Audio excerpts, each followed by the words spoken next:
Beleza, pessoal, dando início então à nossa aula de hoje, nós vamos então dar continuidade ao assunto de forças centrais que nós começamos há alguns dias. Eu quero ver se hoje eu consigo abordar o problema do problema de Kepler, né? Ou seja, a análise de como é que é o comportamento das órbitas planetárias quando sujeitas a um potencial do tipo potencial gravitacional.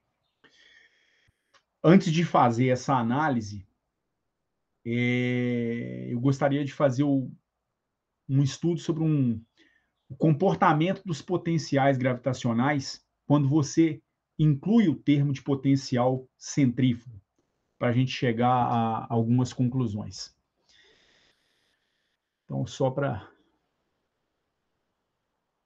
a gente recapitular alguns dos resultados que a gente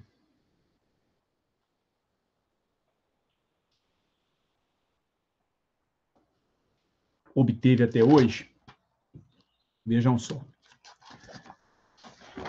Primeiramente, a gente viu que, sob a ação de forças centrais, a gente tem a chamada conservação do momento angular. Então, da conservação do momento angular, você consegue tirar uma relação relativamente simples entre a velocidade angular e a distância radial de um corpo até o centro da órbita. Na verdade, o momento angular ele é igual à massa reduzida do sistema, pode ser a massa da própria partícula do corpo que você está investigando, vezes o quadrado da distância radial, vezes a velocidade angular, θ ponto. A partir desse resultado, a gente obteve um segundo resultado que era um resultado para a velocidade radial. A velocidade radial, R ponto,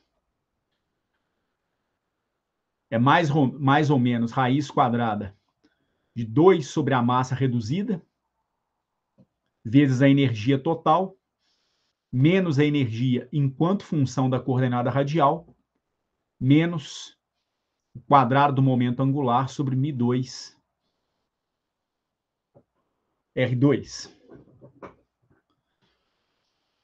Dessa relação, se você efetuar o procedimento de separação de variáveis e integrar, você consegue obter que o tempo associado ao movimento numa órbita sujeito a um dado potencial é igual à integral de dr sobre a raiz de 2 sobre μ, a energia da partícula na órbita menos o potencial em função da coordenada radial, menos L2 sobre μ2 R2. E um terceiro resultado, que é até obtido a partir desse anterior, só um minutinho que alguém pedindo para entrar na sala, que é o seguinte, você consegue mostrar que a coordenada θ em função da distância radial, ela dá a integral de mais ou menos o momento angular sobre r ao quadrado, sobre raiz quadrada de 2 sobre a massa reduzida, é menos μ, menos L ao quadrado sobre 2μ R ao quadrado integrado em R. Ora, essas equações possuem vantagens umas em relação às outras? Não necessariamente, né? Na verdade, o que essas equações mostram para a gente são diferentes maneiras de se abordar o problema, tá certo? Depende muito daquilo que você vai ter, aquilo que você vai ter interesse, aquilo que você vai ter a necessidade de encontrar. Então, se você tiver interesse na obtenção da velocidade ao longo da radial, obviamente essa equação aqui pode ser mais importante para você. Claro que você vai precisar de algum conhecimento a respeito da equação da radial, a equação do comportamento da radial. Essa equação ela pode ser dada ou em função do tempo ou em função da posição angular. Então, se você souber integrar essa relação aqui, você pode tirar o raio em função da posição angular, ou vice-versa. Tem ainda uma outra relação que a gente obteve e utilizou na última aula, que não é uma equação expressa na forma de uma integral, na verdade é uma equação diferencial. Você faz uma espécie de uma pequena mudança de variáveis, e aí você mostra que a derivada segunda, em relação à posição angular, do inverso da coordenada radial, mais 1 sobre r, isso aqui é igual a menos o quadrado da massa reduzida, aliás, μ vezes a distância radial elevado ao quadrado sobre o quadrado do momento angular, vezes a força F de R. Sendo essa força expressa em função do seu potencial, isso aqui vai ser menos a derivada da função potencial em relação à coordenada radial. Essa equação ela foi utilizada na última aula na solução de um problema relacionado com a curva espiral logarítmica, tá certo? Então, eu insisto, nenhuma delas é melhor do que a outra, tá certo? Vai depender muito daquilo que você quer encontrar, daquilo que você precisa encontrar, tá certo? Se você deseja uma equação para se construir uma órbita, então as equações de órbita mais recomendáveis vão ser a 3 e a 4. Agora, se você quer equações com as quais você quer ou precisa determinar o comportamento da distância radial em função do tempo, aí o ideal vai ser trabalhar com essas primeiras equações aqui. Tudo vai depender, então, daquilo que nós estamos procurando no final das contas. E aí, a gente também viu, né, que existe uma quantidade que é o chamado potencial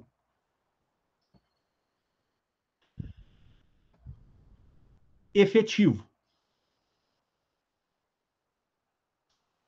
É um potencial do qual você deriva a força que de fato age na radial, mais um termo centrífugo.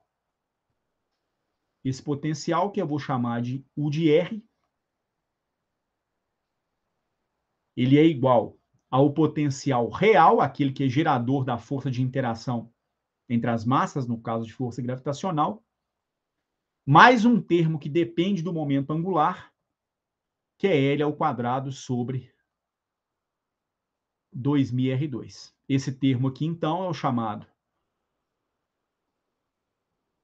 potencial centrífugo. É dele que se deriva a chamada força centrífuga. E esse outro termo aqui é o potencial real. É o potencial que realmente gera a força de interação entre as partículas.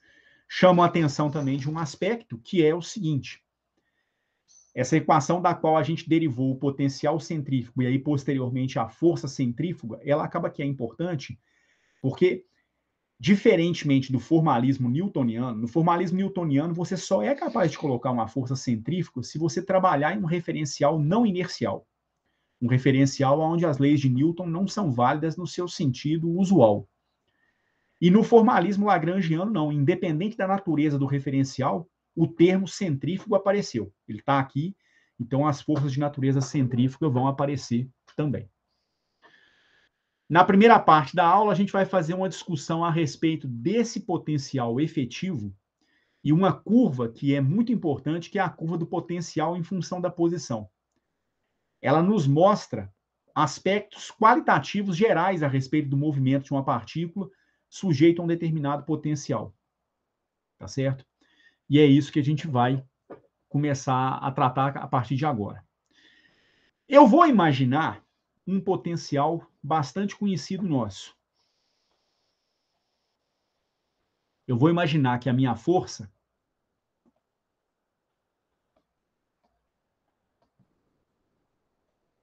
é derivada de um potencial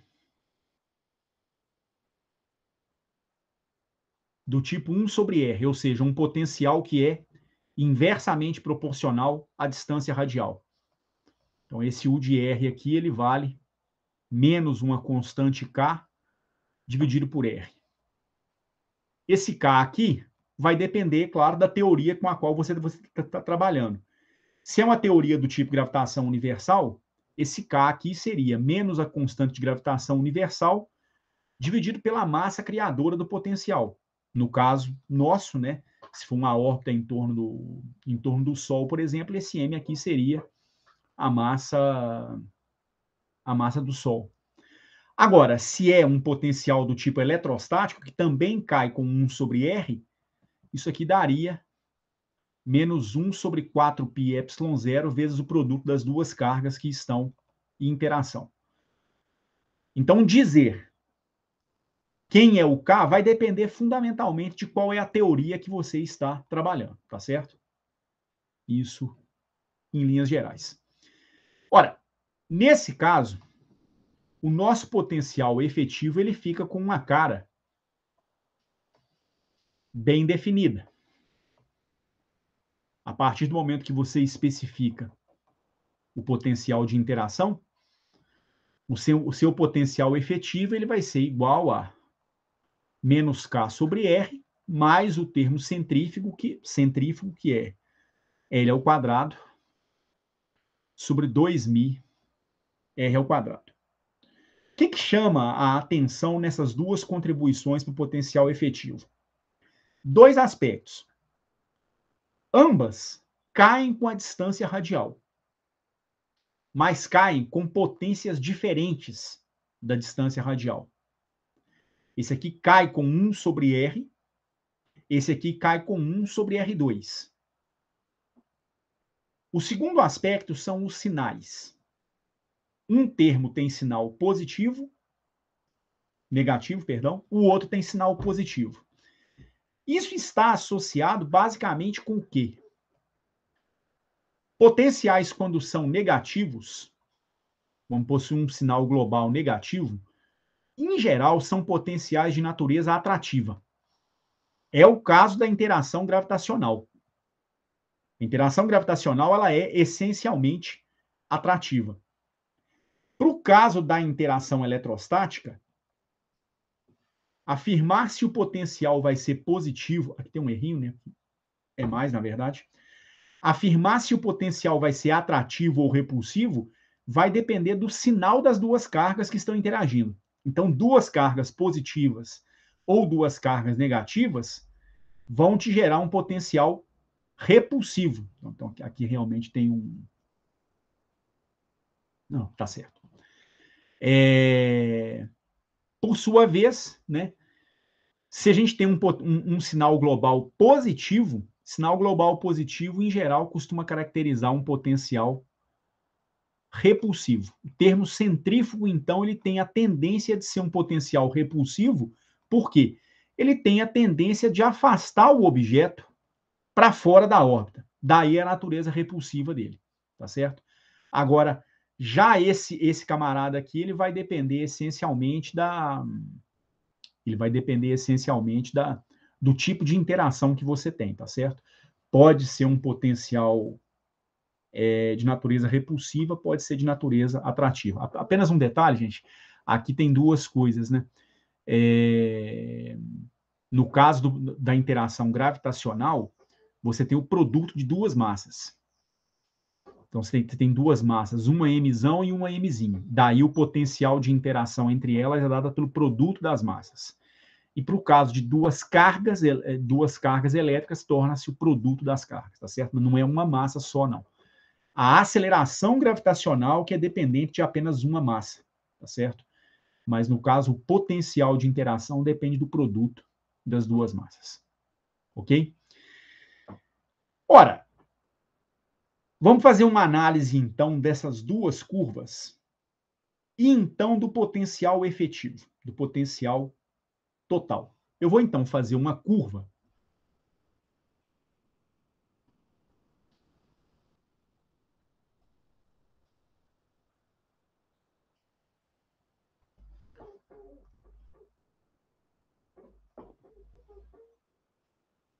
onde eu vou fazer um esboço desses dois potenciais. Primeiro, o potencial do tipo U real igual a menos K sobre R. É um potencial que cai com o aumento da distância. E vai se tornando cada vez mais próximo de zero à medida que o potencial vai aumentando. Em razão desse sinal global negativo, para o caso de uma interação gravitacional, por exemplo, ele teria esse comportamento aqui. Ele tem a tendência de decair. Então, quando o R tende para zero, ele vai tender para menos infinito. Aí o R vai aumentando, ele vai se tornando menos negativo. E quanto maior é o valor de R, menor é o valor desse potencial. E aí, quando o R tende para infinito, esse nosso potencial tende para zero. A contribuição centrífuga, ela cai com o quadrado da distância. Então, em razão dessa potência 2 na distância radial, o outro termo é uma constante, ela tem uma tendência de cair mais rapidamente para zero do que o potencial de natureza atrativa. Então, há uma tendência, em razão da lei de potência que o potencial repulsivo sofre, que ele se aproxime de zero mais rapidamente do que o potencial do tipo 1 sobre R. Então, a tendência é que esse potencial tenha uma concavidade mais intensa, né?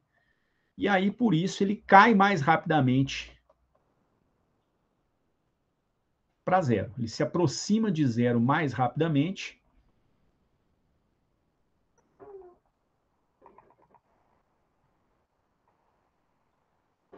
Só fazer aqui de novo, que essa curvatura não ficou boa, não. Do que o potencial do tipo 1 sobre R.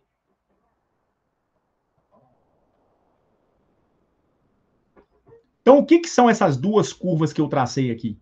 Essa curva em amarelo é o nosso potencial centrífugo. Momento angular ao quadrado sobre 2.000 vezes o quadrado da distância radial. Está caindo para zero, está se aproximando de zero mais rápido para uma mesma distância R do que o potencial 1 sobre R, porque o 1 sobre R cai com uma potência diferente, uma potência menor do que a potência 1 sobre R2. O termo de baixo, a curva de baixo, é o potencial do tipo menos K dividido por R, é meu potencial real. Bem, o que a partícula sofre? Ela sofre os dois efeitos simultaneamente.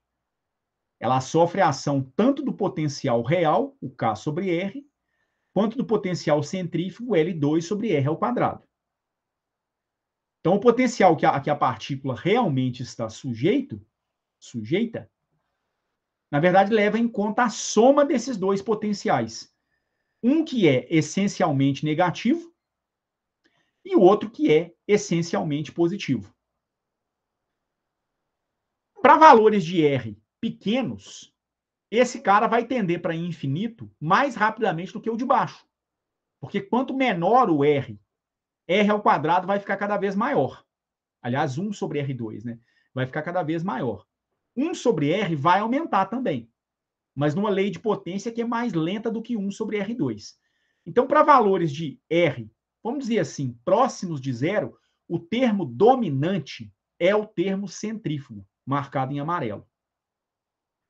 Depois você vai ter uma faixa em que a lei de potência 1 sobre R vai dominar em relação a 1 sobre R2. Porque como o R começa a ficar muito grande, 1 sobre R2 vai começar a tender para zero e o 1 sobre R não está tendendo para zero ainda. Aí um é positivo, o outro é negativo, mas esse camarada aqui deve ser dominante em relação ao termo centrífugo. E aí vai chegar um momento em que os dois vão ficar muito próximos um do outro.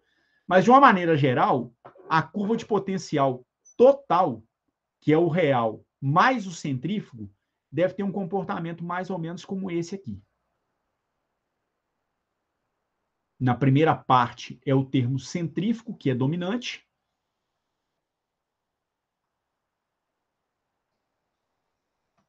Na segunda região é o termo em vermelho, que é dominante, por isso que ele fica aqui negativo nessa região. Depois, os dois começam a se aproximar de zero. E aí a curva do potencial real, pelo menos do ponto de vista qualitativo, é mais ou menos essa aqui. Então, essa minha curva em branco aqui vai caracterizar para mim o potencial total, ou seja, a soma, né, do termo real com o termo centrífugo. O potencial de dois átomos é idêntico, né, Edson? Comportamento? Como é que é? O potencial de dois átomos é idêntico ao comportamento, né? É bastante parecido. Você está falando aquele potencial tipo Lennard-Jones? Isso.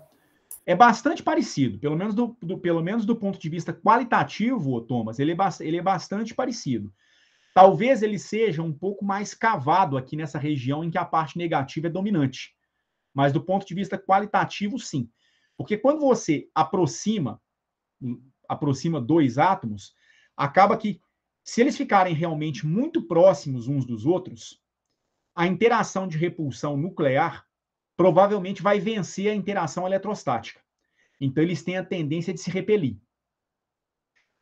Aí existe uma região, se é um estado ligado como uma molécula de H2, o que vai acontecer?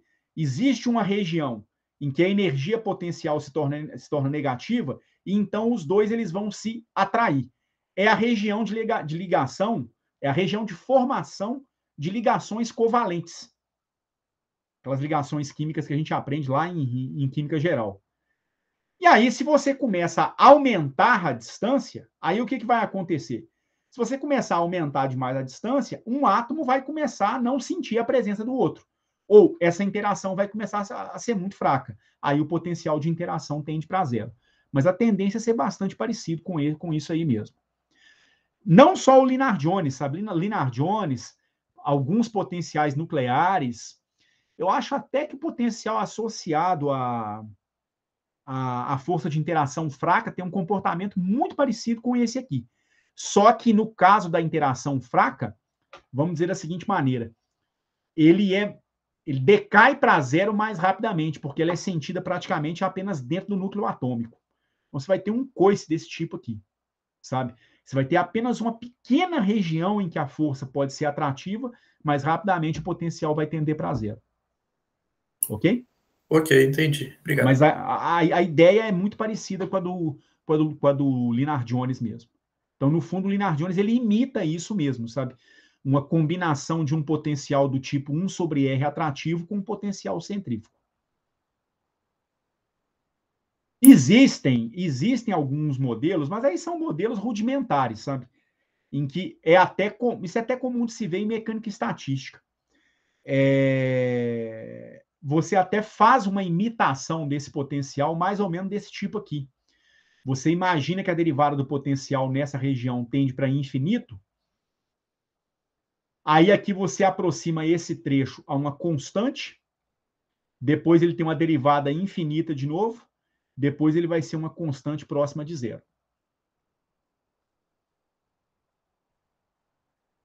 Salinas mesmo, se não me engano, resolve um problema em que ele imita um potencial nuclear, não sei se é um potencial, acho que é um potencial molecular. Num dos primeiros capítulos do Salinas, ele assemelha o potencial do tipo Lennard-Jones a uma curva desse tipo aqui. Claro que é uma aproximação bastante rudimentar, mas do ponto de vista qualitativo dá para fazer realmente essa analogia. Entendi. Beleza? Bom, o que esse potencial vai revelar para a gente? Principalmente o potencial total. É o potencial real que vai dizer algumas coisas importantes para a gente.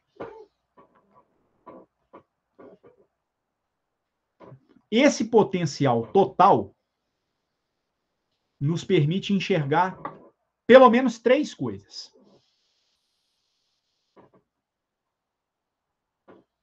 Ele vai nos permitir deduzir o seguinte: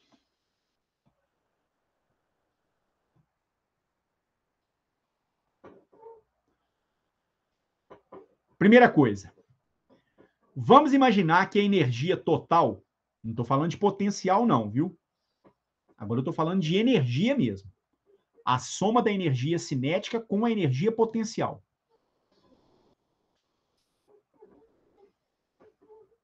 Então, eu estou falando aqui do E igual ao potencial real mais a minha energia cinética.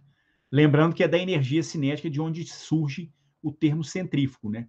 Ele está associado com a velocidade angular, né? É o meio de m, r ao quadrado, θ ponto ao quadrado. Então, o termo centrífugo já está embutido aqui na energia cinética. Então, se essa energia total for positiva, ou seja, se você está numa faixa de posições em que a energia total é positiva, você vai ter que o movimento da partícula é ilimitado. Em outras palavras, você não consegue definir uma órbita fechada.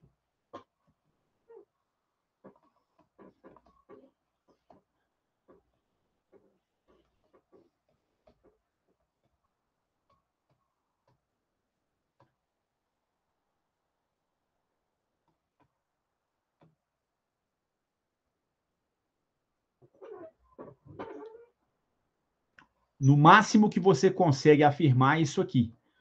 A partícula pode se mover em direção ao centro de força,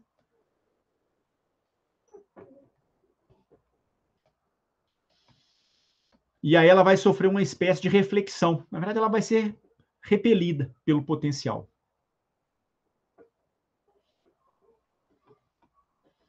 Eu vou construir a curva total depois para discutir as 3 situações que eu vou colocar, ok? Mas essa é uma possibilidade de movimento.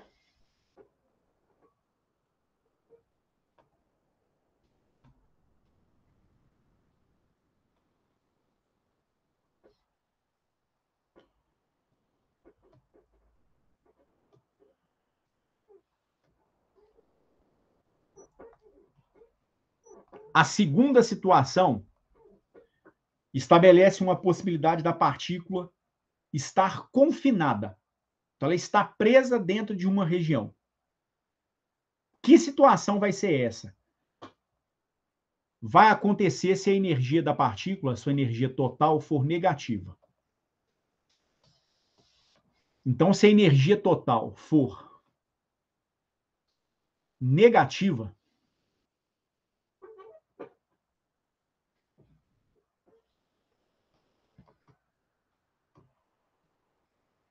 e se ela está entre um valor igual a zero e o valor mínimo do potencial total,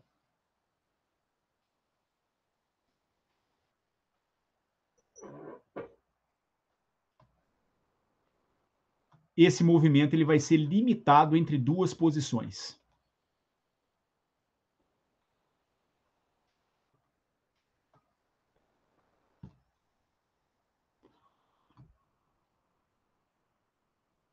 Novamente, daqui a pouquinho, na hora que eu construir a curva, isso aqui vai ficar um pouco mais claro. Essas posições que representam os locais que limitam o movimento da partícula, elas recebem o nome da mecânica, em especial na mecânica da gravitação, de distâncias apsidais ou ápsides do movimento. Vejam só. Deixa eu construir essa curva, então, para poder discutir essas duas situações.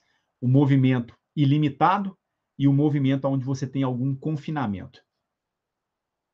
Ah, acho que tem uma terceira situação que também é interessante, que é a seguinte. Vamos imaginar que essa energia total é igual ao valor mínimo do potencial.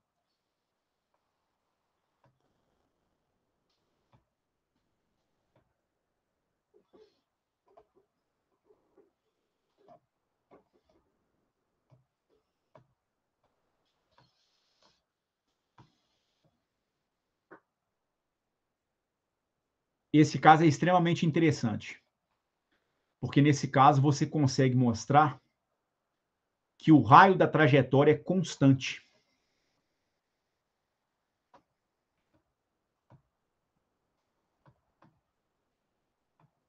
Ora, afirmar que a distância radial de uma órbita é uma constante até a origem do sistema de coordenadas ou do centro de força é uma garantia para nós de que a órbita vai ser uma órbita circular.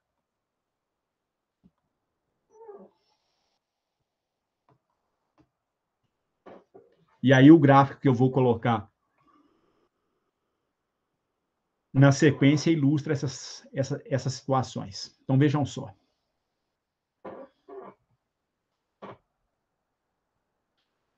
Então aqui está o gráfico.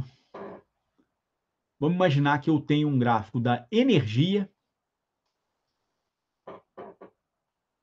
em função da distância radial. Nesse gráfico da energia, eu vou colocar aquela curva do potencial total que eu tinha colocado agora há pouco, potencial efetivo. Então, essa curva tem mais ou menos esse comportamento aqui. O potencial ele tende para infinito, se o R tende para zero.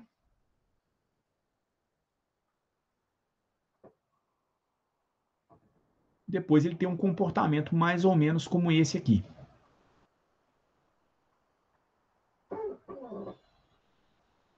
Aqui está o ponto de mínimo do nosso potencial. E a primeira situação que a gente tinha colocado foi aquela imaginando que o valor da energia seria positivo. Então, digamos que eu tenha esse valor de energia aqui. Eu vou chamar esse valor de energia aqui de E1. Então, digamos que a partícula tenha esse valor de energia. Ora, o que esse valor de energia diz para nós é o seguinte: não há nenhuma restrição a partir desse valor de R aqui. Vou chamar esse valor aqui de R1, associado a esse valor de energia E1. E aí o que acontece é o seguinte: o que você consegue perceber é que se você vai diminuindo a distância radial, ou seja, se a partícula vai se deslocando em relação ao centro de força, com esse valor de energia fixo, se a energia se mantiver fixa nesse movimento, o máximo que vai acontecer é a partícula não ultrapassar esse valor de R1. Ela não consegue ultrapassar esse valor de R1. E aí, de certa maneira, ela vai ser refletida por esse potencial. Afirmar, então, que o movimento é ilimitado quer dizer que, a partir desse valor de R1, a gente poderia obter qualquer distância R para a partícula. Não há nenhuma restrição com relação a posições em que a partícula possa se encontrar. Então, para um valor de energia maior do que zero, uma energia positiva, a gente vai ter uma região ilimitada, né? Então, você tem um movimento que é ilimitado. Na melhor das hipóteses,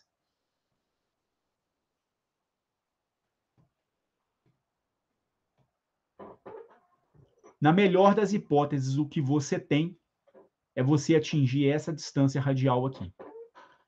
Alguém consegue enxergar um exemplo extremamente simples em que eu poderia vislumbrar essa situação aqui?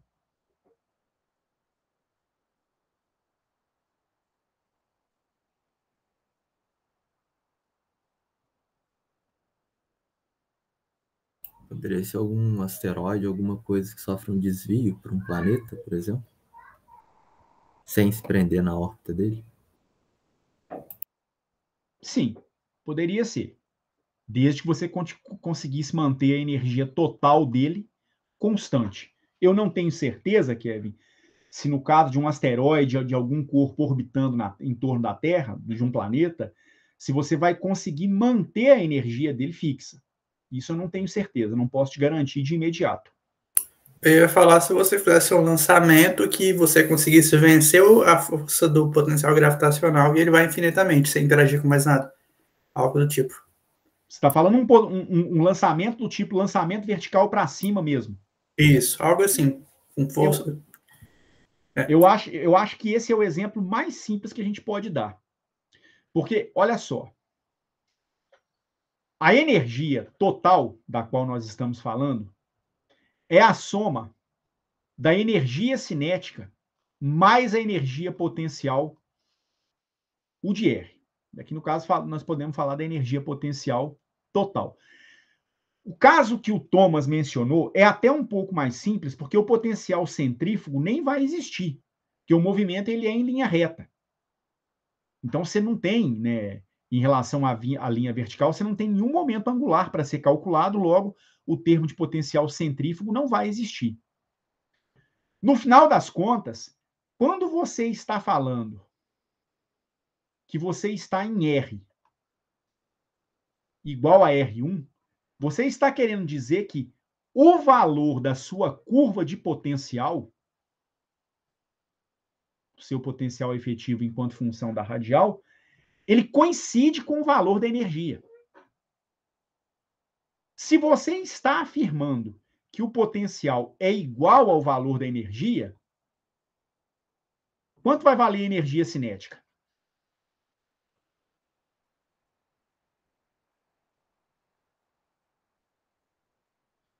Zero. Zero.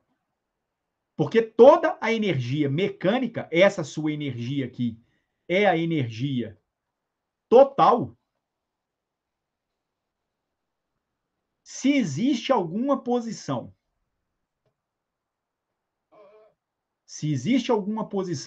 em que a energia iguala a energia potencial, está querendo dizer para mim que aqui você tem K igual a zero. Você não tem energia cinética nessa posição. Tem a energia total preservada, mas você não tem energia cinética. No lançamento vertical para cima, você tem uma situação muito parecida com essa.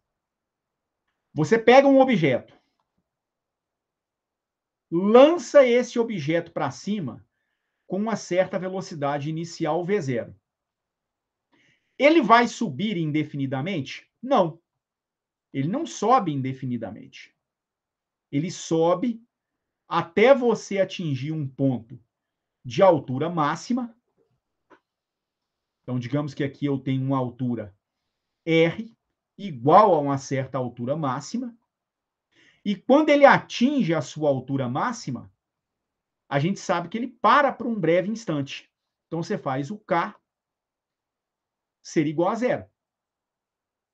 Ao fazer o K igual a zero, a energia mecânica se tornou igual à energia potencial. Ou seja, toda a energia cinética que ele tinha inicialmente, ela foi convertida em energia potencial gravitacional. E após esse instante, o que acontece com o objeto? Ele vai cair.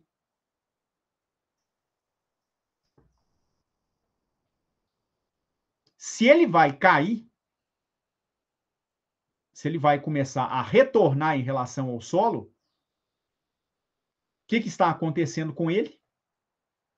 Esse objeto ele está sendo repelido ou refletido por aquele potencial. Era isso que eu estava querendo dizer.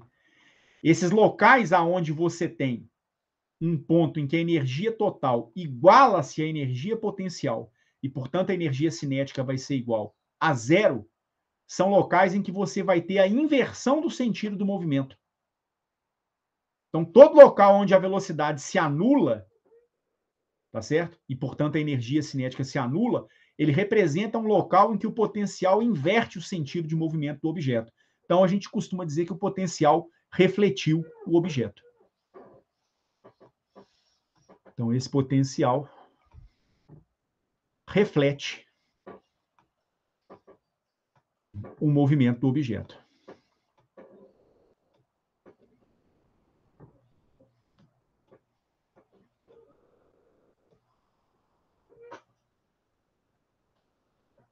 Então, Kevin, Com relação à sua situação do asteroide, né, que você tinha imaginado, se o asteroide vai passar por uma posição em que, por um breve instante, você anula a energia cinética dele, e então toda a energia mecânica iguala-se à energia potencial, sim, esse seria um bom exemplo. Você não precisa necessariamente que o objeto se movimente no sentido contrário ao que ele se movimentava inicialmente. Aqui, no caso, ele vai se movimentar no sentido contrário, simplesmente por conta do tipo de potencial e porque o movimento é em linha reta. No movimento curvo, como pode ser de um asteroide, isso não é necessariamente verdade. Mas isso que você colocou é um exemplo de uma reflexão por um potencial, sim, tá certo? O potencial está defletindo a trajetória do objeto. Se passar por um local em que a energia cinética se anula, isso vai acontecer. Ok? Beleza. Bom, aí vem a segunda e a terceira situações. Alguém me chamou aí no chat, gente? Olhem para mim, por favor. O Célio tá falando que ele precisa sair. Ô, Célio, tá bom, meu cara. Até mais. Depois você apareça de novo. Na segunda situação... Opa, exagerei na dose.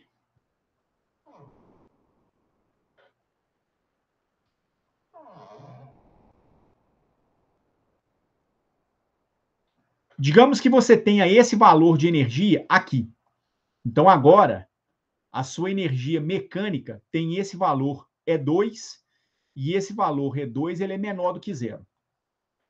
Olha o que vai acontecer.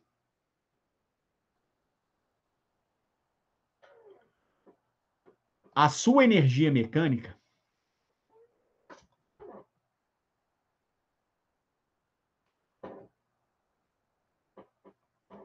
cortou a curva de potencial em dois locais. Um valor que eu vou chamar de R2 e um valor que eu vou chamar de R3. Essa região aqui é uma região de confinamento. Você aprisiona o objeto a se movimentar nessa região. E para você tirar o objeto dessa região, não tem jeito, se você mantiver a energia do objeto constante. Então, somente alterando o valor da energia de alguma maneira, no caso de um foguete, por exemplo, liberando um estágio de um foguete, somente numa situação como essa, você poderia mexer no valor da energia de tal maneira que você liberte o potencial, liberte o objeto dessa posição. Então, aqui você tem uma região onde você está formando aquilo que a gente chama de um estado ligado.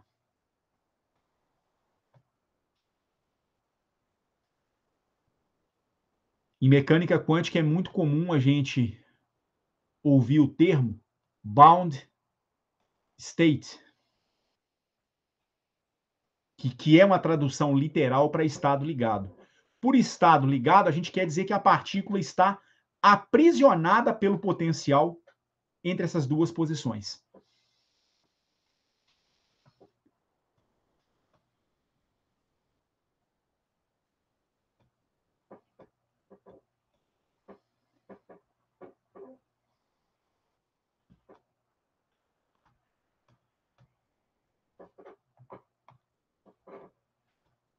Então, você tem a partícula presa entre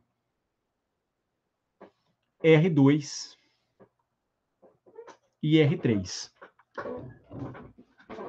Então, no máximo, você vai conseguir ter a partícula se movimentando entre R2 e R3, tá certo? Lembrando que a energia mecânica, ela vale meio de m r ponto ao quadrado, mais meio da massa reduzida vezes r ao quadrado, θ ponto ao quadrado, mais o seu potencial, o de r, tá certo? Isso aqui é o seu potencial efetivo, tá certo? É o potencial total. Então, você tem que a energia menos o potencial total, U de R, é igual a meio de M, R ponto elevado ao quadrado. De onde nós tiraríamos? R ponto igual a raiz quadrada de 2 sobre M, a energia menos o potencial efetivo, U de R. A gente já chegou a essa relação, eu cheguei a mostrar essa relação aqui na primeira parte da aula, escrita de maneira ligeiramente diferente, né? Porque lá eu tinha colocado o potencial real e a contribuição de momento angular, explicitamente, tá certo? Que aqui até vai aparecer, salvo engano, com um sinal positivo. Ela tem que ter um sinal contrário ao do potencial U de R, tá certo? Foi até bom para corrigir esse negócio. Aqui é mais também, aqui é mais também, enfim. E aí dá para perceber, até do ponto de vista matemático, o que vai acontecer, né? Na verdade, você está fazendo uma comparação entre a energia da partícula e o potencial. O que vai acontecer? A energia total é negativa. Nós estamos falando o seguinte: apesar desse camarada aqui ser menor do que zero, né? É o que nós estamos falando, que o E2 aqui é menor do que zero. O potencial efetivo talvez não seja suficiente para tornar essa raiz quadrada de um número negativo. Então, o que a gente tem? Como é que você vai definir a região que é permitida ao movimento da partícula? A região permitida ao movimento da partícula, ela vai depender de um balanço entre a energia mecânica e o potencial. Você tem que assumir que a energia menos o potencial efetivo, a diferença entre esses dois caras tem que ser positiva. E daqui, então, eu tiraria que o potencial efetivo terá que ser maior do que a minha energia é.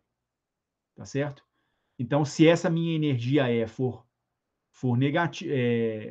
negativa, a energia, o potencial efetivo até pode ser negativo, mas em módulo ele tem que ser maior do que a minha energia. Por quê?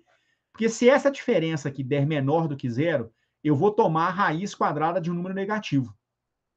Tem problema? Não, não tem problema dependendo da grandeza que você está calculando. Mas para uma velocidade, que é uma grandeza inerentemente real, isso não faz o menor sentido. Então, para que a velocidade seja uma quantidade real, como nós pressupomos que seja, você precisa dessa exigência. Isso aqui só vai ser possível se o valor do potencial for maior do que a energia total. Isso só vai ser possível nessas regiões aqui, né? Aqui, ó, se você estiver entre R2 e R3, olha qual que é o valor do potencial. O potencial nessas regiões aqui, ele vai ser... Você vai ter esse potencial ou esse potencial aqui, tá certo? Aliás, minto. Entre R2 e R3, você tem, na verdade, é esse potencial aqui, né? Que, digamos, é mais negativo do que a própria energia.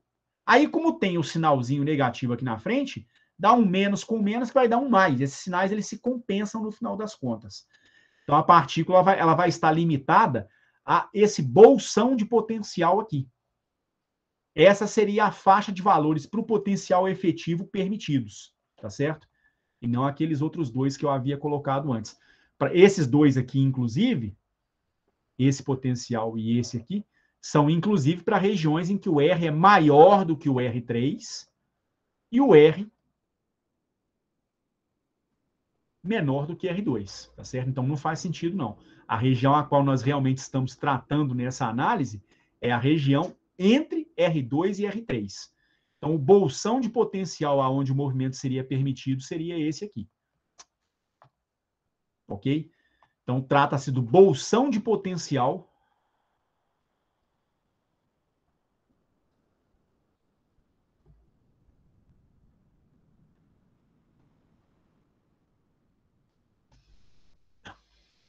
entre R2 e R3. Então, dá para se entender essa limitação do movimento pela análise dos possíveis valores da velocidade. Dependendo do valor de potencial total que você vai ter, você vai calcular uma velocidade para a partícula na radial que vai ser imaginária, caso o de E seja maior do que E, tá certo? Maior do que a energia total. Então, o movimento só vai ser possível nas regiões em que o potencial efetivo for maior do que a energia mecânica que o objeto vai possuir. Vai ter que ser a região entre R2 e R3. Tá clara essa análise? Sim.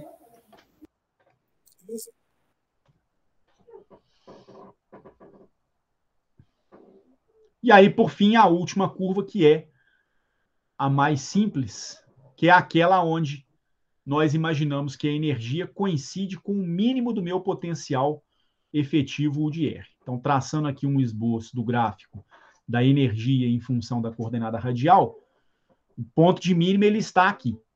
Vamos imaginar que você tem a partícula posicionada exatamente num local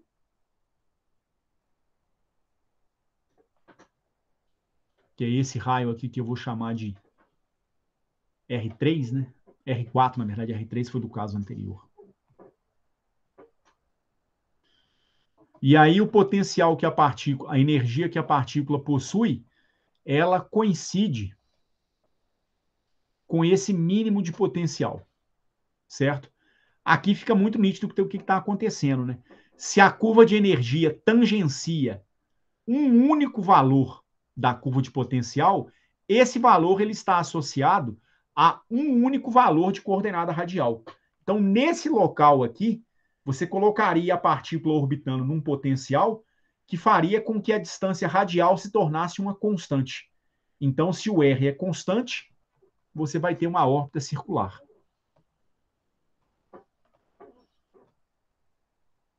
Então, nesse caso aqui, se você tem o R igual a R4, igual a uma constante, você tem uma órbita circular. Então, a construção de uma órbita circular depende fundamentalmente do valor de energia que a partícula vai possuir dentro daquele potencial. Tem que ser um valor de energia que coincida com o mínimo de potencial, tá certo?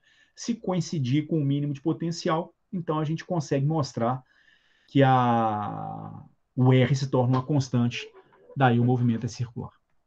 Ok? E aí, agora dá para a gente fazer uma análise a respeito do movimento planetário.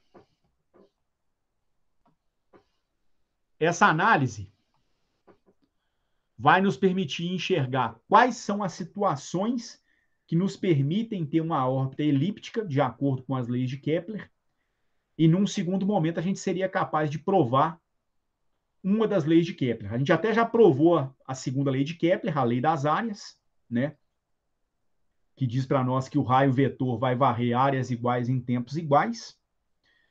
Mas faltaria deduzir ainda a terceira lei de Kepler, que me diz que o quadrado do período de revolução numa órbita elíptica varia com o cubo de um dos semi-eixos da órbita, em geral, o semi-eixo maior.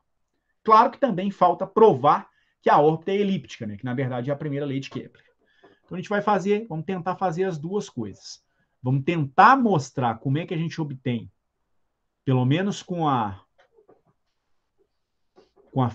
ferramentas que a gente está desenvolvendo para o problema de forças centrais, como que a gente mostra que a órbita pode ser uma órbita elíptica e, a partir disso, mostrar a terceira lei de Kepler. Então, veja só. Vamos retomar a equação da trajetória que me dá a posição angular em função da coordenada radial.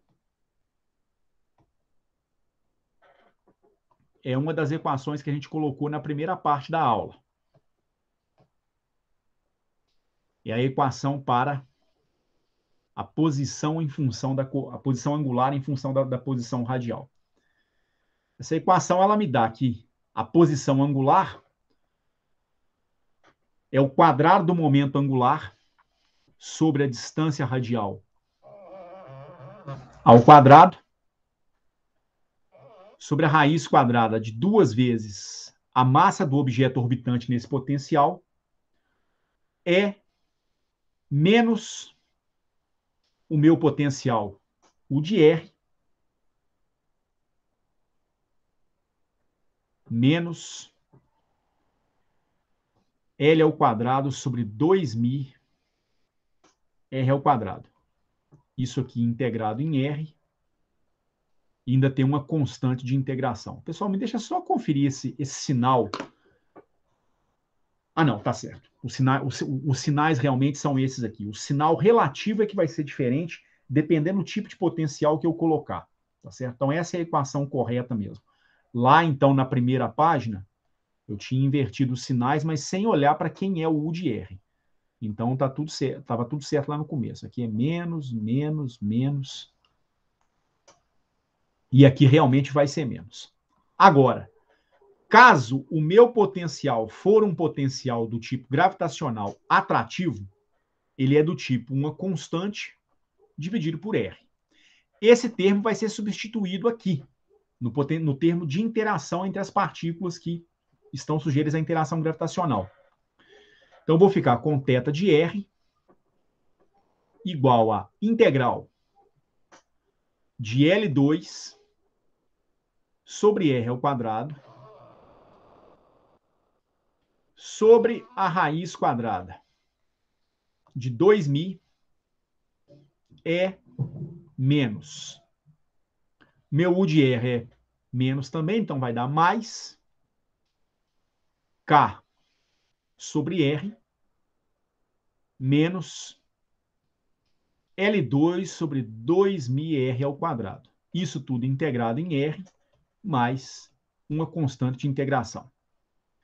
Adiante, eu vou até sumir com essa constante de integração. Eu vou assumir que essa constante de integração vale zero, tá certo? Mas não vou fazer isso exatamente nesse momento, não. O que eu vou fazer é o seguinte. Eu vou fazer uma mudança de variáveis em algumas partes dessa integral.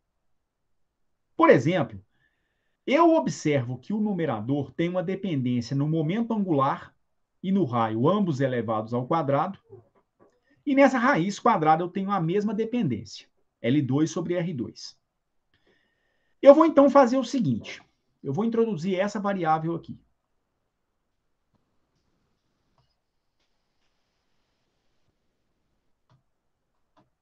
Eu vou definir uma variável U igual a L dividido por R. De tal maneira que o meu du vai ser igual a menos L sobre R2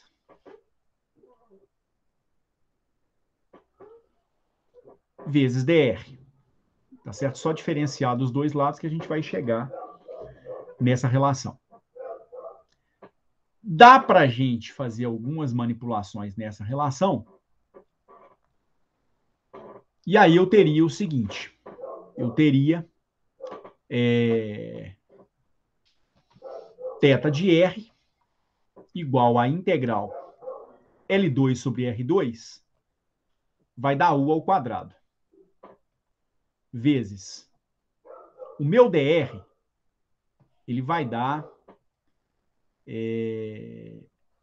menos R2 sobre L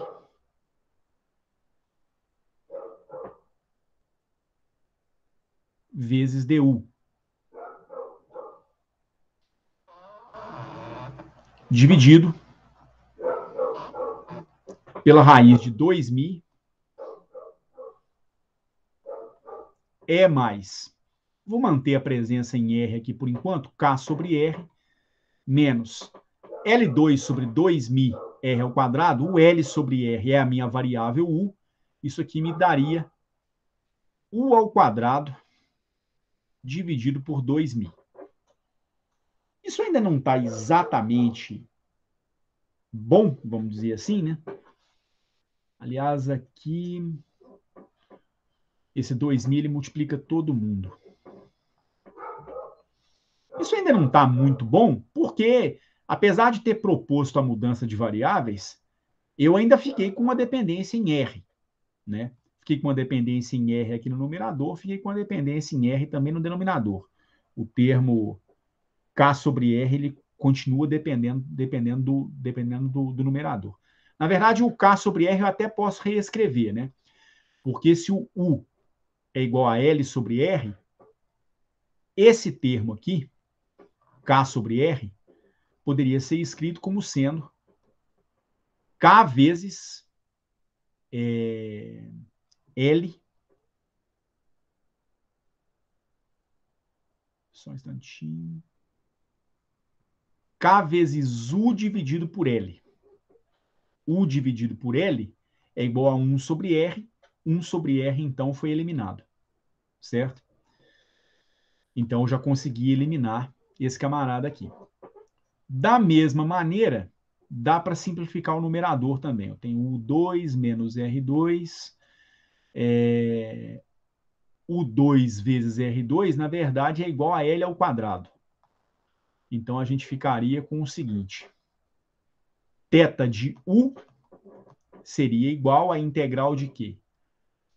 U2 vezes R2 é o quadrado do momento angular, dividido por L.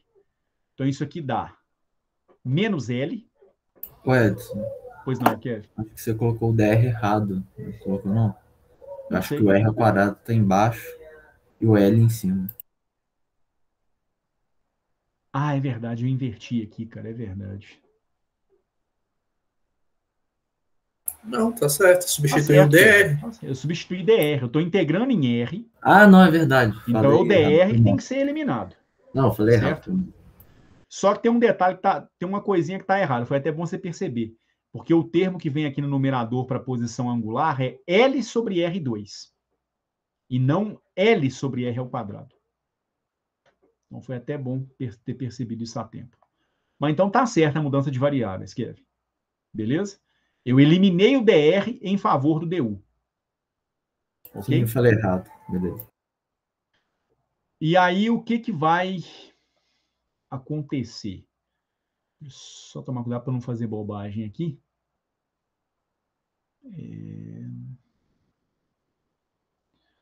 Meu U é igual a L. L sobre R. Na verdade, aqui é L, que é R2, né?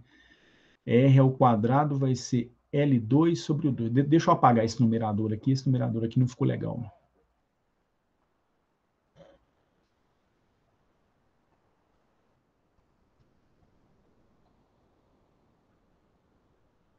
Então, L sobre R ao quadrado. O L é uma constante, ok? Aí o termo 1 sobre R2, ele vai ser igual a U ao quadrado dividido por R ao quadrado. Certo? O 1 sobre R é o... aliás, L ao quadrado mesmo. Caramba. Certo? 1 sobre R é U2 sobre L2. 1 sobre R é U sobre L. 1 sobre R2, L2 sobre U2. Então, eliminei 1 sobre R2 aqui. Aí vem o DR. O DR pode ser escrito em função do DU.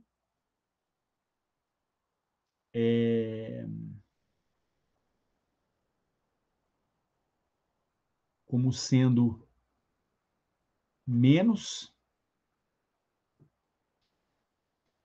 R2 sobre L vezes DU. Mas o R é igual a L sobre U.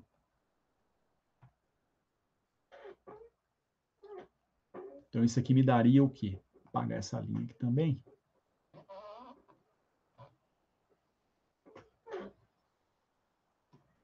Θ de U vai ser a integral do quê? Isso aqui vai dar... Esse L é eliminado com esse L. Eu ficaria, então, com U2 sobre L2 vezes quem que é o R ao quadrado? O R ao quadrado vai dar L2 sobre o 2. Vezes DU.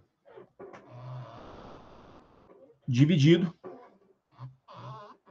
pela raiz quadrada de 2.000, que multiplica a energia total mais K vezes U dividido por L, menos U ao quadrado sobre 2 vezes a massa reduzida.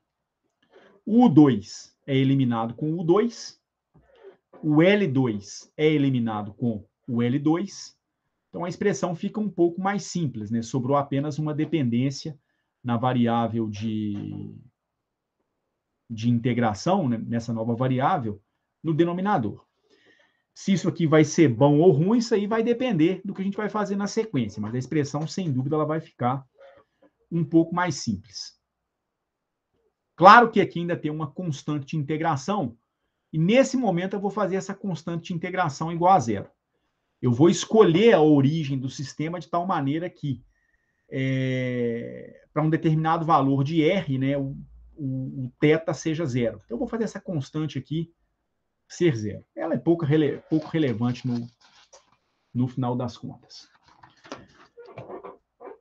A gente tem essa integral aí. Θ de U igual a integral de menos du sobre a raiz quadrada de 2.000 vezes a energia da partícula mais K vezes U dividido por L menos U ao quadrado dividido por 2.000. Parece ser uma integral um pouco chata de se resolver. Talvez de fato seja. Mas, na pior das hipóteses, você consegue encontrar essa integral numa tabela de integrais. Não é uma integral difícil de se encontrar o resultado dela. Porque ela é uma integral desse tipo aqui.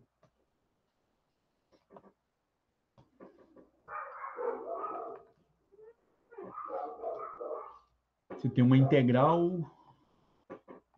que eu vou chamar de I igual uma integral de dx sobre a raiz quadrada de uma constante C mais uma outra constante B vezes a variável de integração x mais uma constante A vezes x elevado ao quadrado. Então, o denominador, ele é uma função quadrática, tá certo? Ele é uma função do segundo grau. Quem que vão ser essas constantes aqui? Você vai ter que o C é o termo independente. É igual a 2.000 vezes a energia E. O B é igual a 2.000 vezes a constante do potencial dividido pelo momento angular. E a constante A, ela vai valer 2 simplificado com 2 racha fora. O μ é simplificado com o μ. O A vai valer menos 1 no final das contas. Essa é a integral que você tem que resolver. Tá certo? Como que dá para resolver essa integral? Alguém tem alguma sugestão?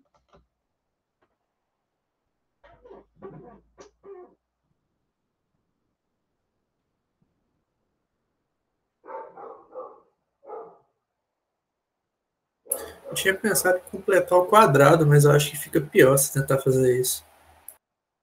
Não sei, Thomas. Pode ser que sim, pode ser que não. Eu tinha pensado nisso também. Não completar quadrado? Que provavelmente não vai ser um quadrado perfeito, então talvez depois dê para fazer alguma substituição trigonométrica.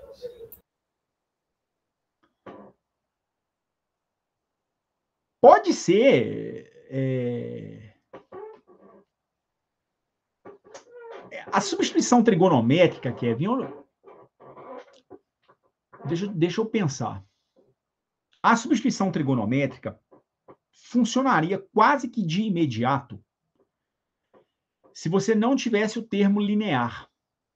o termo em U sobre L. Porque aí você vai ter uma constante menos a variável de integração elevada ao quadrado. Aí quase que de imediato dá para você poder aplicar a substituição trigonométrica. Então, eu pensei nisso, só que completando o quadrado eu teria, né, alguma coisa elevada ao quadrado lá dentro. Seria um U mais uma constante, por exemplo. E eu chamaria tudo isso de uma função trigonométrica. Ah, não. Mas, entendeu? É possível. É possível, sim. A questão é perceber como é que você vai completar esse quadrado, mas que é possível resolver essa integral completando quadrados, também é. Isso eu tenho certeza. Pode dar trabalho, mas que é possível, eu garanto para você que pode ser assim.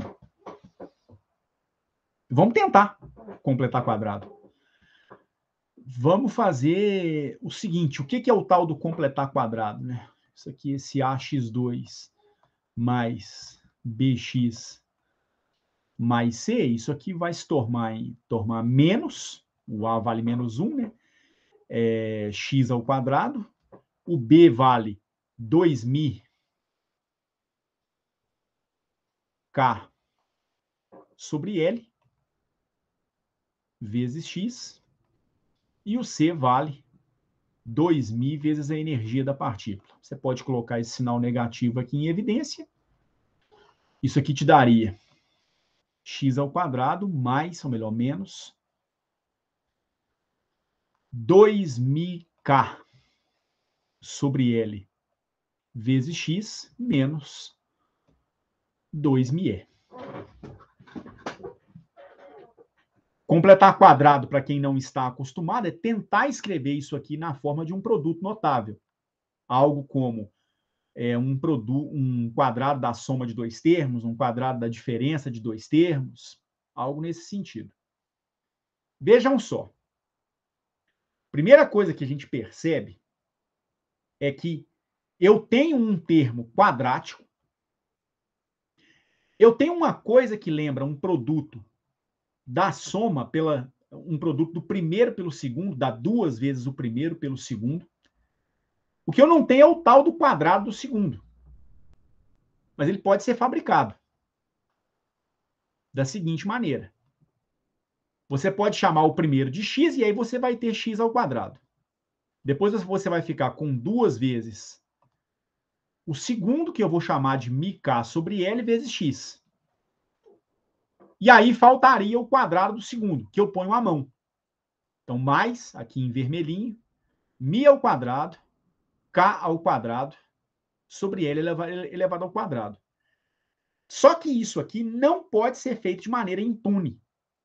Você paga um preço ao fazer essa transformação. É que se você dá com uma mão, você tem que tirar com a outra. Então, esse termo que foi adicionado, ele tem que ser subtraído. Então, você vai ficar com menos μ2, K2 sobre L ao quadrado. Menos 2μe. Tá certo?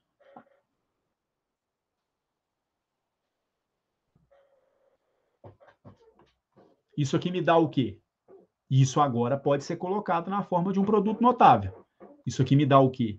Menos x menos μk sobre L elevado ao quadrado. Esse camarada elevado ao quadrado reproduziria esses três termos aqui, mais uma combinação de constantes. Menos μ2, K2 sobre L ao quadrado, menos 2, μe. Que eu poderia escrever como sendo menos x menos μk sobre L elevado ao quadrado, mais uma certa constante beta, sendo esse beta igual a 2μe mais μ2 K2 sobre L elevado ao quadrado. Tá certo? Aliás, eu até vou fazer o seguinte. Eu vou chamar essa constante aqui de beta elevado ao quadrado. Na sequência, isso vai ficar claro do porquê. Nessa mudança de variáveis que eu fiz aqui, tudo bem?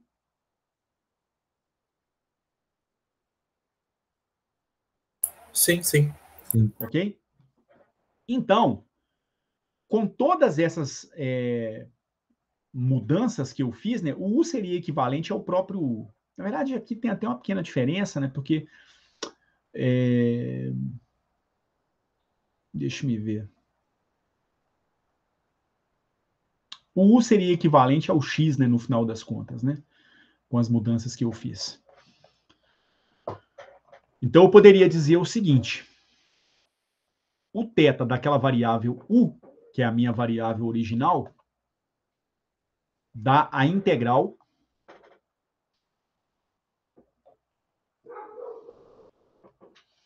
em du sobre a raiz quadrada de menos c mais bx mais ax2, ou menos x2 mais 2mkx mais 2me, ou seja, esse cara dentro da raiz quadrada, que eu simbolizei dessa maneira, ele poderia ser expresso como menos u menos mk sobre L elevado ao quadrado mais beta ao quadrado. Lembrando que o beta ao quadrado é igual a 2μe mais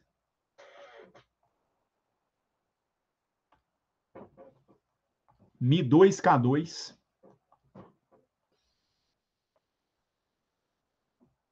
sobre L2. Aí nós estamos quase chegando no ponto de partir para uma substituição trigonométrica. Só que eu estou fazendo uma integral em U de U menos μk sobre L elevado ao quadrado mais beta ao quadrado. Se você procurar numa tabela de integrais, você não vai encontrar exatamente uma integral como essa aqui, não. Talvez você encontre uma integral como essa aqui. A integral de em S da raiz quadrada de A ao quadrado menos S ao quadrado. Uma coisa desse tipo. O sinalzinho negativo já está até aqui já, ó, na minha variável de integração. E agora eu começo a perceber por que eu chamei a minha constante de beta ao quadrado e não simplesmente de beta. É para cair na forma de uma integral que ou eu sei resolver ou eu encontro tabelada, tá certo? Por isso, então, que essa constante aqui eu estou chamando de beta 2. É para ajeitar a integral para ela ficar mais simples de ser calculada ou para que eu possa encontrar o resultado dela numa tabela de integrais. Aí eu vou fazer o seguinte. Para que eu torne essa integral compatível com o que eu vou encontrar tabelado, o que eu sei resolver mais imediatamente, eu vou definir uma variável S igual a U menos μk sobre L. Quem que vai ser o ds? O ds vai ser igual a du. Por quê? Porque μk sobre L é uma constante. Se eu tomar o diferencial dele, a gente vai ter zero como resultado.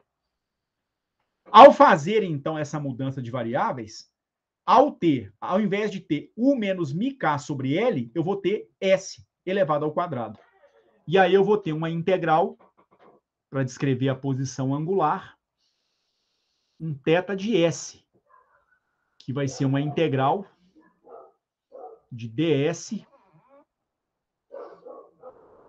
sobre a raiz quadrada de beta ao quadrado menos S elevado ao quadrado. Quem que é esse S? Ele vale U menos mi vezes K dividido por L, que é o resultado que eu tinha usado para... Pois não, Kevin? Se não me engano, tem um menos no DU. Tem um menos? Eu acho que tinha um menos lá no final. Pode ser que tenha, Kevin. Tem um menos, sim, bem lembrado. Tem sim. É que aqui eu mudei para uma variável genérica x, né? Eu comi esse sinal no final das contas. Então tem um sinal negativo menos. Você tem razão. Então aqui vai ser menos ds, né? Não vai, em termos desse sinal, não vai haver nenhuma mudança. E aí, aqui, eu caí numa forma que lembra aquilo que a gente costuma fazer numa substituição trigonométrica. Uma raiz quadrada de uma diferença de 2 quadrados. Certo? Qual pode ser a mudança de variáveis trigonométrica que a gente vai fazer? Você sabe que seno ao quadrado de alfa mais cosseno ao quadrado de alfa é igual a 1. De onde você tira, por exemplo, que seno ao quadrado de alfa é igual a 1 menos o cosseno ao quadrado de alfa. Ou, se você achar conveniente, cosseno ao quadrado de alfa igual a 1 menos seno ao quadrado de alfa. Quando você olha para esse seu denominador, você não tem uma diferença exatamente parecida com essa aqui. Põe o beta em evidência, o beta ao quadrado. Exatamente. Exatamente. Você não tem 1 menos uma função trigonométrica elevada ao quadrado. Você tem um beta ao quadrado. Como o Thomas disse, você mete o beta em evidência.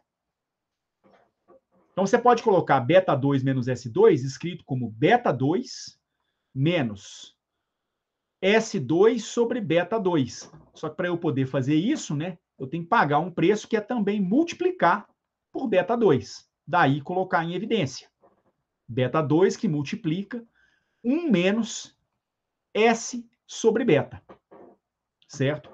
S sobre beta elevado ao quadrado. E aí a gente poderia dizer, por exemplo, eu poderia chamar o meu cosseno de alfa de S dividido por beta. Então a gente vai chamar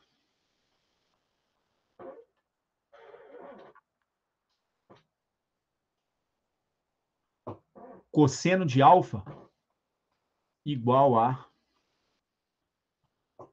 S sobre beta. Deixa eu ver se essa aqui vai ser a boa. Ou um seno, se vai ser melhor. Acho que vai fazer pouca diferença no final das contas. Bom, de qualquer maneira, se eu chamar cosseno de alfa de S sobre beta, eu vou fazer uma mudança de variáveis em S e eu vou ter que mudar o diferencial de integração também. Ele não vai poder ser integrado mais em S. Eu vou ter que fazer uma integral em alfa.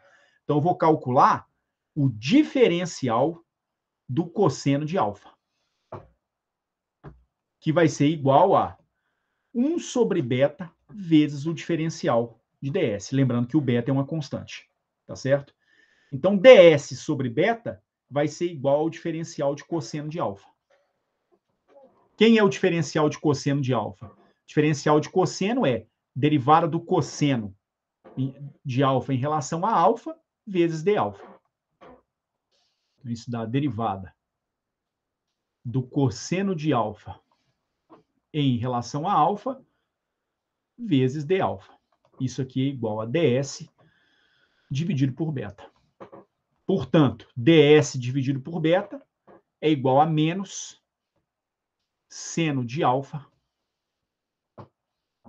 vezes d alfa. Essa é a mudança de variáveis que a gente vai fazer.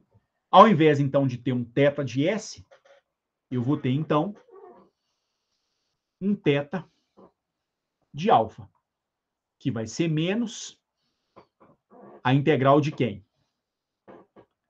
ds, só que o ds vai ser igual a menos beta vezes o seno de alfa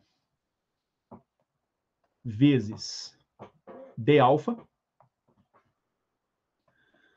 A minha raiz quadrada de beta 2 menos S2 vai se transformar na raiz quadrada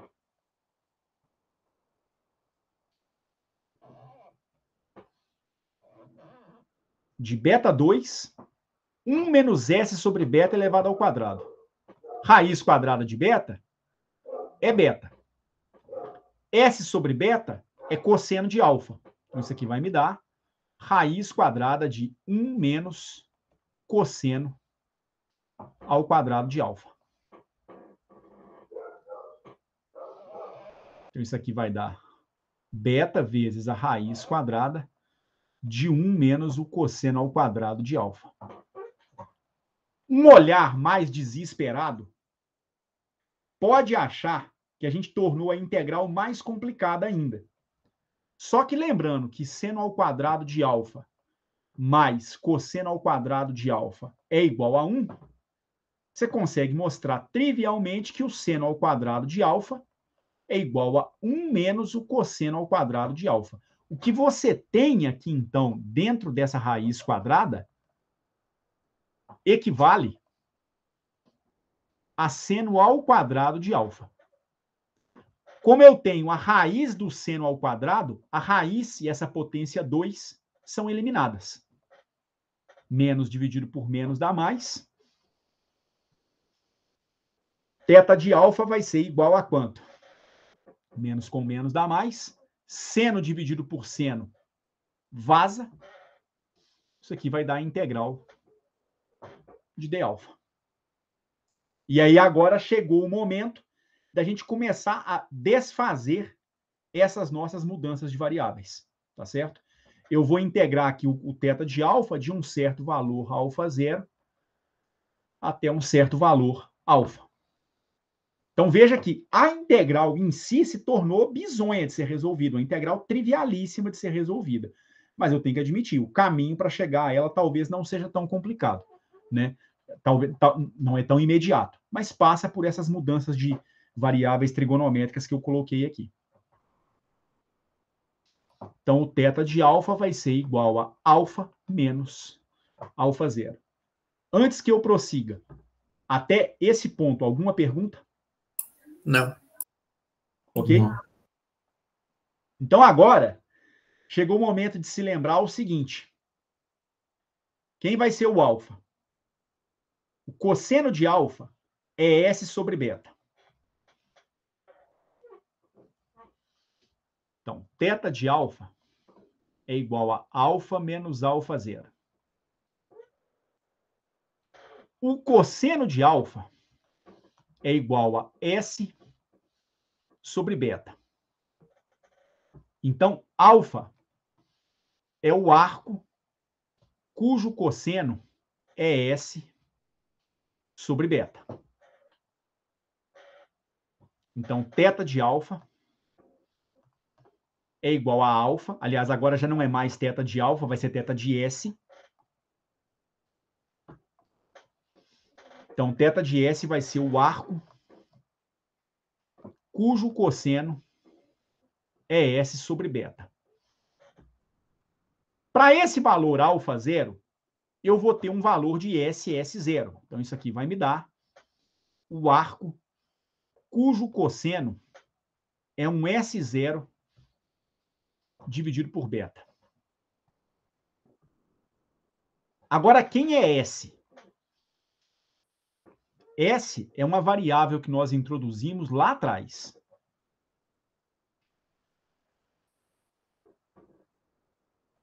O S é U menos μk dividido por L. Então, ele é U menos μ vezes K dividido por L. E quem que é o U? É uma mudança de variáveis que a gente fez no começo da conta.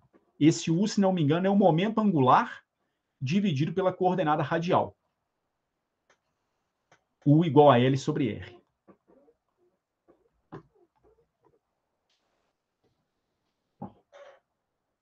Então, agora eu já posso escrever um θ em função de R. Lembrando que o θ em função de R vai ser igual ao arco cujo cosseno é S sobre beta. Isso aqui vai dar 1 sobre beta vezes S, que é U, que é igual a L sobre R, menos μk dividido por L,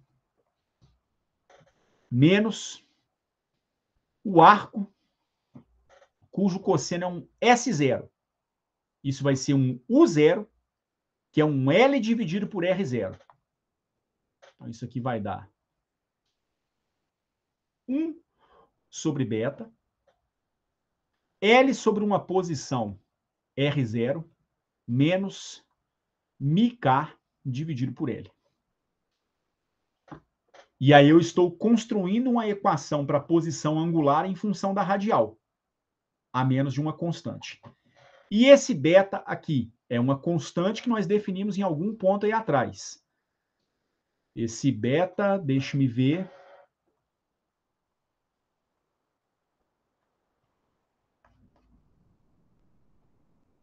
Eu acho que é o μk dividido por L. Não. O beta é esse aqui, né? Beta ao quadrado é 2μe mais μ2, K2 sobre L2. Então, beta ao quadrado é 2μe mais μ2, K2 sobre L2. Bom, se nós substituirmos o beta nessa relação aqui e escolhermos o R0 de forma adequada, que seria a posição para o qual o θ seria 0, se a gente fizer isso, a gente vai conseguir chegar na seguinte equação, né? Primeiro, quem que vai ser o θ de R?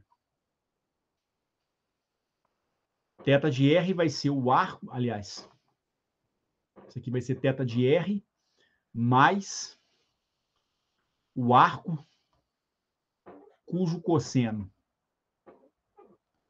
é 1 sobre beta L sobre R0 menos μ sobre μk sobre L.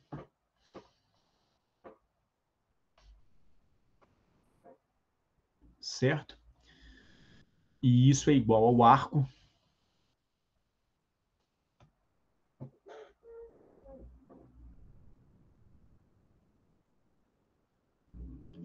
cujo cosseno é 1 sobre beta L sobre R menos μk dividido por L. Bom, pois bem, a partir desse ponto aqui, eu vou deixar que vocês façam as simplificações, tá certo? É necessário tomar a função cosseno dos dois lados, tá certo? Talvez até o ideal seria tomar o cosseno aqui em cima, e não nesse ponto aqui, como eu tinha tomado. Tomar o cosseno da posição angular, tá certo? E não fazer essa manipulação como eu fiz aqui. Então, esqueça essa passagem que eu fiz aqui.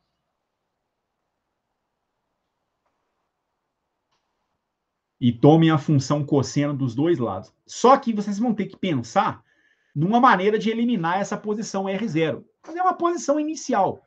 Você pode escolher essa posição inicial de tal maneira que, para essa posição, o valor do θ fosse igual a 1, ou fosse igual a 0, tá certo? Talvez seja a melhor maneira de se pensar, mas eu vou deixar que vocês pensem a respeito da escolha desse R0 e aí invertam essa relação aqui. É tomar o cosseno dos dois lados, tá certo? Aí você vai tomar o cosseno do arco cujo cosseno é esse negócio. Vai dar ele próprio. E aí, se você tomar a função cosseno dos dois lados após uma escolha adequada do R0, então, escolhendo o R0 adequadamente,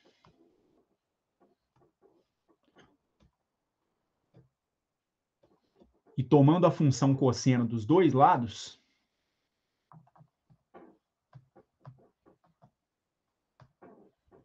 você vai chegar nessa relação aqui.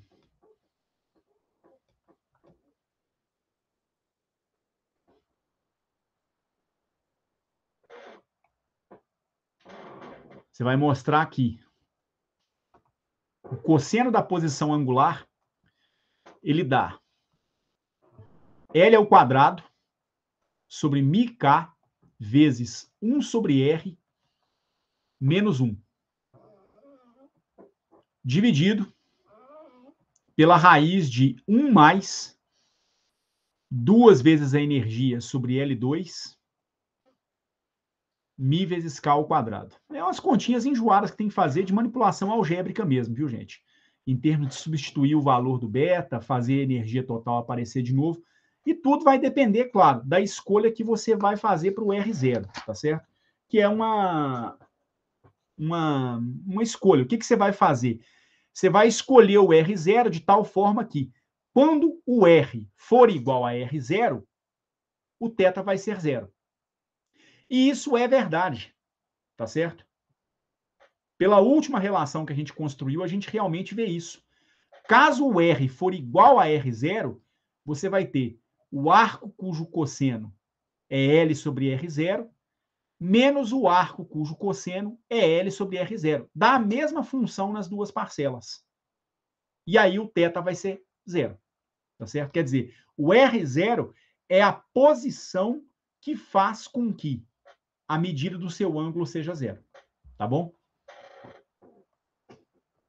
Então, só para deixar a dica para vocês escolherem o R0, ou para manipular a expressão, né? O R0 é a posição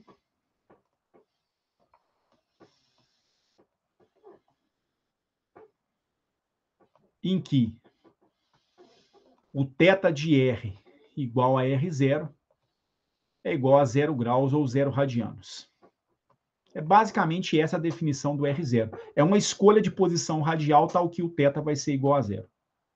Se você fizer essa escolha, você vai conseguir verificar que o cosseno da posição em função da coordenada radial vai ter essa cara aqui. Ô, Edson, Pois não.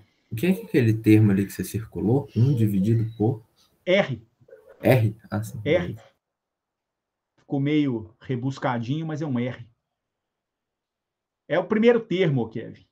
Porque dá o primeiro termo é um arco cujo cosseno é L sobre R. O segundo termo é um L por R0. É esse termo aqui que tá sendo isolado no final das contas. Tá certo? Beleza. Porque aí, no final das contas, o que você está mostrando é o seguinte, né? Se quando o R é igual a R0, o seu θ de R é igual a 0, o arco cujo cosseno é essa relação aqui, esse arco, ele é 0. É isso que você está querendo dizer no final das contas. O que você está querendo é matar essa posição aqui. Por quê? Quando o R é feito igual a R0, essa parcela é anulada com essa. Então, o θ para R igual a R0 é 0. Essa segunda parcela aqui, se o R for igual a R0, você vai identificar como sendo um ângulo de 0 graus ou 0 radianos. Então, você mata essa parcela aqui. E aí você ficaria apenas com essa aqui. Tudo bem? Beleza. Ok? Para os demais, esse ponto está claro? Sim, eu tenho outra pergunta para te fazer. Pode falar. Porque você tinha perguntado se a gente tinha sugestão para resolver a integral, que a gente chegou nesse resultado. Você tinha outra sugestão de fazer ela? Que eu queria saber qual, porque eu cheguei a pensar em tentar aplicar aquele truque para quando a gente vai resolver a integral gaussiana. Você meio que multiplica para você ter a integral ao quadrado. E aí eliminaria o termo de raiz embaixo, nesse caso.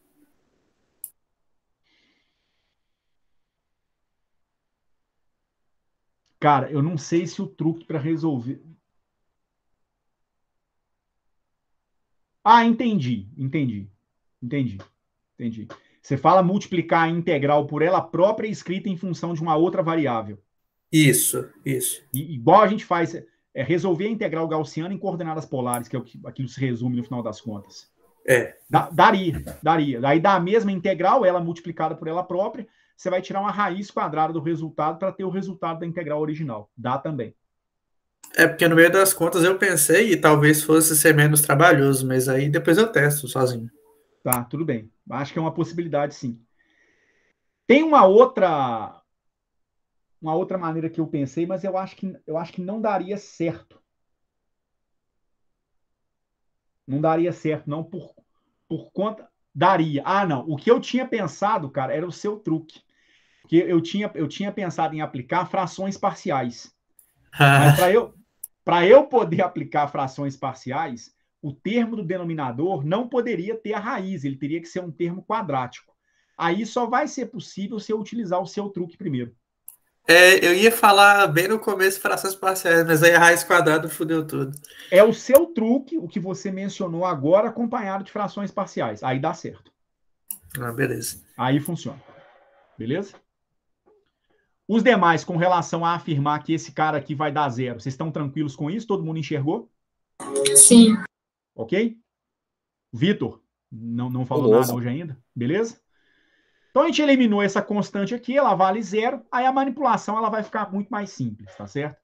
Então o cosseno de θ em função da coordenada radial, vocês vão mostrar que vai dar esse resultado aqui, tá certo? Só um detalhe aqui vai ser o L de momento angular, né? O L maiúsculo. Essa equação, ela pode ser ainda simplificada se eu utilizar as seguintes definições.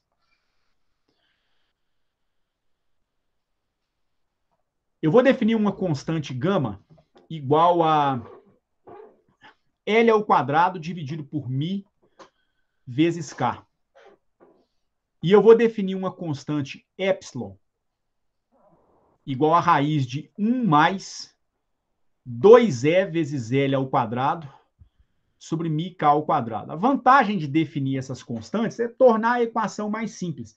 Mas o que é interessante é que essas constantes dependem de coisas que você conhece a priori, ou que são, em tese, simples de serem medidas, né? O momento angular, a constante que vai definir o seu potencial, a massa reduzida, a energia da partícula orbitante, novamente o momento angular, o μ, o K2. Então, realmente é um conjunto de constantes. Mas não são constantes quaisquer. São constantes que dependem dos parâmetros físicos do nosso problema. E aí a gente vai ficar com cosseno de θ igual a gama, que multiplica 1 sobre R, menos 1, dividido por essa constante epsilon. E aí eu posso isolar 1 sobre R. Isso aqui vai me dar o quê? Alfa, melhor, gama sobre R vai ser igual a epsilon vezes cosseno de θ mais 1. 1 mais epsilon cosseno de θ. Essa equação aqui,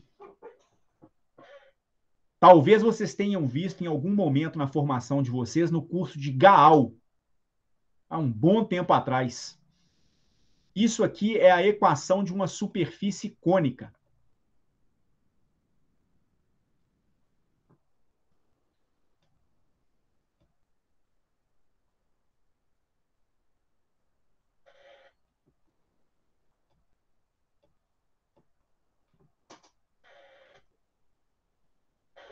Esse parâmetro,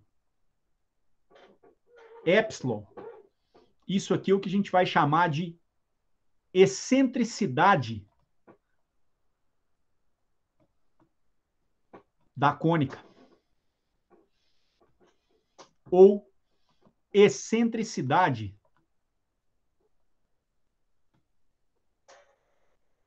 da órbita. E essa constante alfa aqui, que depende do momento angular, do potencial, da massa reduzida, isso aqui vem de uma expressão latina chamada latus retum da órbita. Mas isso aqui é só floreio mesmo. A excentricidade não é, não. A excentricidade ela é de suma importância para a gente, porque é ela que vai definir a forma da órbita que o objeto vai seguir. O que vai ser a tal da cônica no final das contas. Essa equação aqui ela é obtida toda vez que você desenha um cone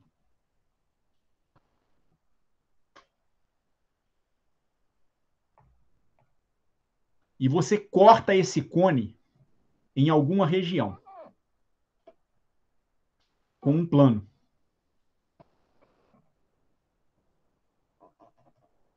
Então, digamos que você tem um cone como esse aqui. Aí você resolve passar um plano na frente desse cone. Vamos colocar primeiramente um plano paralelo à base. Se você tem um plano paralelo à base, você vai cortar o cone em duas figuras. Um novo cone, menorzinho, e uma figura inferior, que é um tronco de cone. Esse novo cone, ele vai ter uma nova base. Qual vai ser o formato dessa base? Um círculo. Um círculo. Então, se a seção reta se dá com um plano que é paralelo à base do plano, a tal da cônica que você forma é uma cônica circular.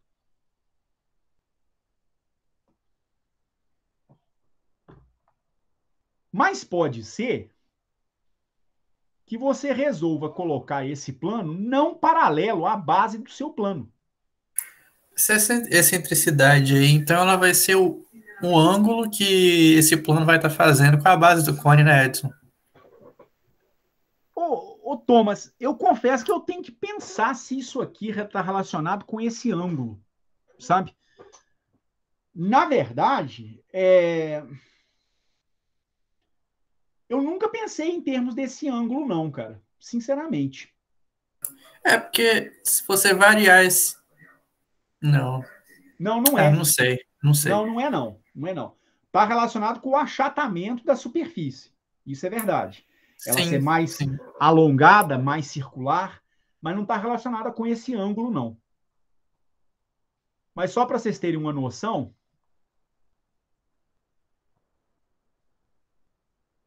desenha o cone aqui novamente. Aqui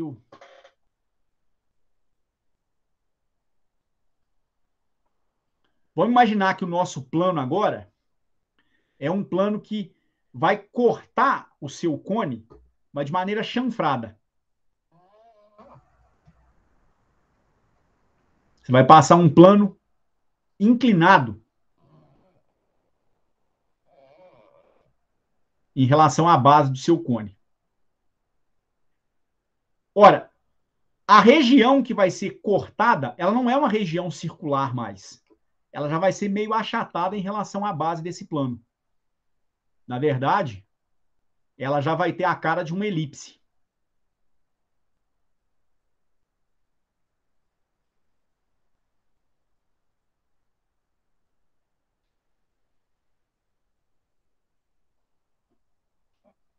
Então aqui já vai ser uma cônica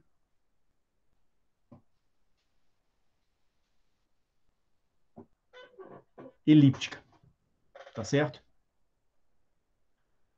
Quer dizer, o formato da órbita, no final das contas, vai depender essencialmente do tipo de potencial que a gente tem.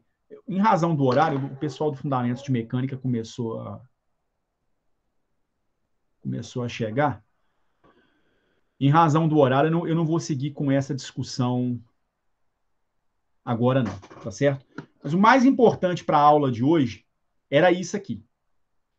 Eu queria mostrar que a equação do movimento planetário realmente guarda relação com uma superfície cônica e que definir o tipo de órbita, que é o nosso próximo passo, né, vai depender essencialmente do tipo de potencial, que vai depender essencialmente do tipo de excentricidade que você tem. A excentricidade, por sua vez, ela vai depender fundamentalmente da energia da partícula. Por quê? Ela não vai depender do momento angular. O momento angular ele está elevado ao quadrado. O K, que origina seu termo de potencial, está elevado ao quadrado também.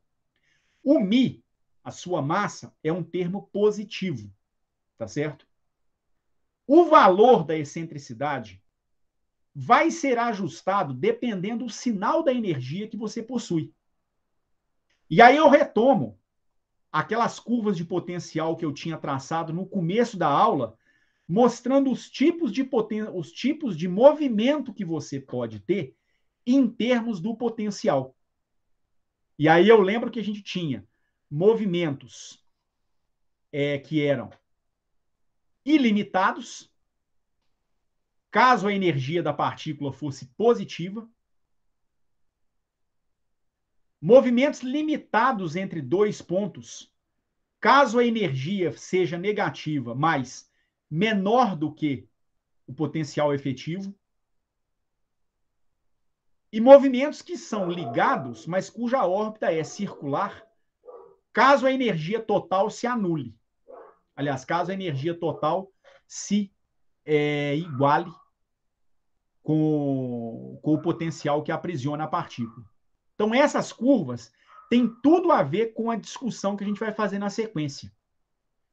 Porque, dependendo do sinal da energia, a gente vai definir o tipo de órbita que a partícula possui.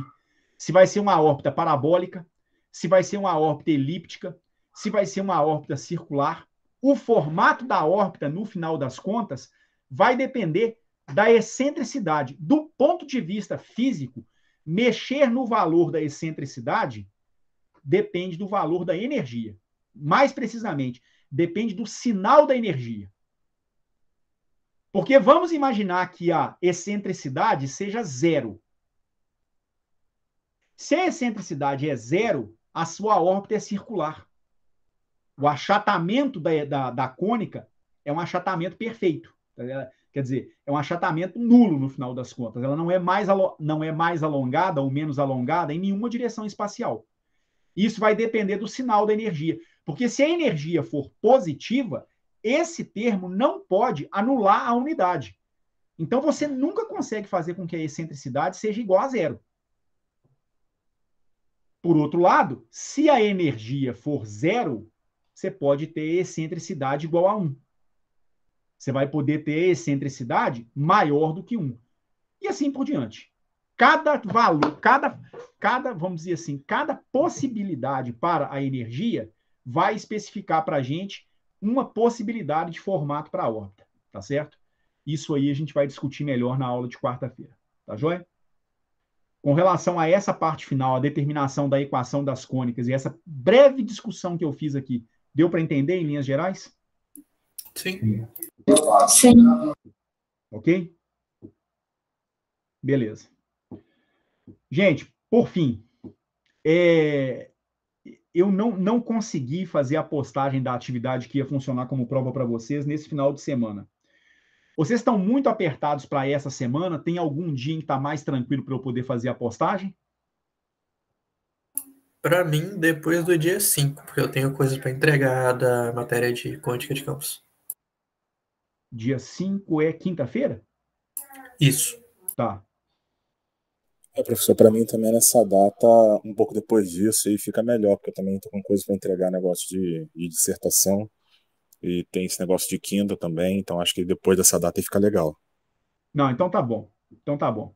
Termine essa parte, então, de teoria de campos. Amanda, você tá com alguma data que te impossibilita? Como é que tá? Eu posso acompanhar os meninos, não tem problema não. Se você quiser postar depois de quinta, para mim tá ok. Tá ok? Sim. Tá certo. Então, quarta-feira, aula normal. Na quinta-feira, à noite, a gente faz a postagem, então. Tá joia? Beleza. Tá bom. Joia. Eu esqueci que era meu aniversário esse final de semana, gente. Acabou que não teve jeito. Foi mal, viu? Eu fiquei impossibilitado. Parabéns. Obrigado. Eu fiquei impossibilitado. Parabéns, foi mal. Obrigado. Parabéns, valeu, gente. Valeu, moçada. Obrigado, viu? Então, até quarta-feira, viu, gente? Um abraço para vocês. Beleza. Até mais, Edson. Falou, até mais. Boa noite. Ué, esse pessoal de mecânica já começou a entrar? Física 1? Cara, eu já tenho 2 alunos já. Eu tenho o Christian e o Davi. Se você puder entrar mais tarde, a gente conversa. Beleza. Não é nada demais, não. Tem a ver com a matéria, não. Relaxa. Falou. Então tá bom. Até mais. Até mais.